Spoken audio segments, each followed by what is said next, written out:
Tuhan bersamamu. Inilah Injil suci Yesus Kristus menurut Yohanes, bab 15, ayat 9 sampai dengan ayat 17. Perintah supaya saling mengasihi. Yesus berkata kepada murid-muridnya, "Seperti Bapa telah mengasihi aku, demikianlah juga aku telah mengasihi kamu. Tinggallah di dalam kasih-Ku itu. Jikalau kamu menuruti perintah-Ku, kamu akan tinggal di dalam kasih-Ku, seperti aku menuruti perintah Bapa-Ku dan tinggal di dalam kasih-Nya. Semuanya itu Kukatakan kepadamu, supaya sukacita-Ku ada di dalam kamu dan sukacitamu menjadi penuh. Inilah perintah-Ku, yaitu supaya kamu saling mengasihi, seperti aku telah mengasihi kamu. Tidak ada kasih yang lebih besar daripada kasih seorang yang memberikan nyawanya untuk sahabat-sahabatnya. Kamu adalah sahabat-sahabatku, jikalau kamu berbuat apa yang Kuperintahkan kepadamu. Aku tidak menyebut kamu lagi hamba, sebab hamba tidak tahu apa yang diperbuat oleh tuannya. Tetapi aku menyebut kamu sahabat, karena aku telah memberitahukan kepada kamu segala sesuatu yang telah Kudengar dari Bapa-Ku. Bukan kamu yang memilih aku, tetapi akulah yang memilih kamu. Dan aku telah menetapkan kamu, supaya kamu pergi dan menghasilkan buah, dan buahmu itu tetap, supaya apa yang kamu minta kepada Bapa dalam namaku, diberikannya kepadamu. Inilah perintahku kepadamu, kasihilah seorang akan yang lain." Demikianlah Injil Tuhan.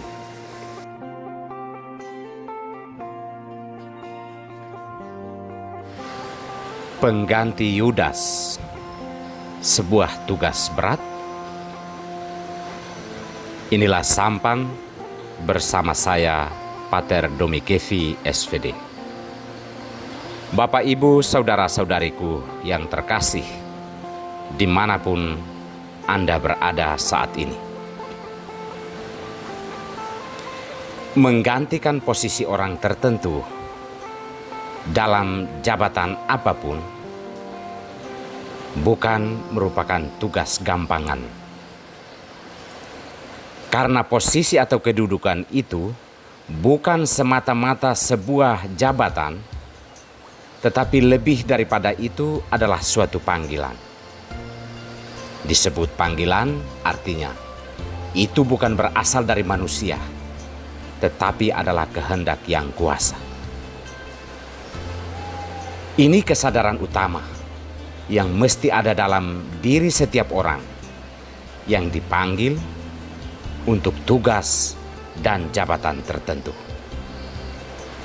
Kegagalan dalam mengemban tugas atau panggilan itu pertama-tama disebabkan karena kita kurang menyadari bahwa oleh Tuhan kita dianggap layak.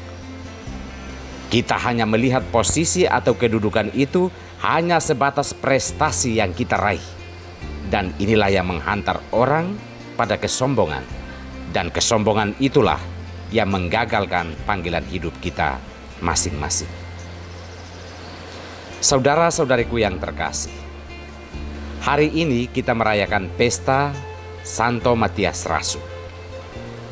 Dia adalah rasul yang dipilih dan dipanggil untuk menggantikan posisi Yudas Iskariot.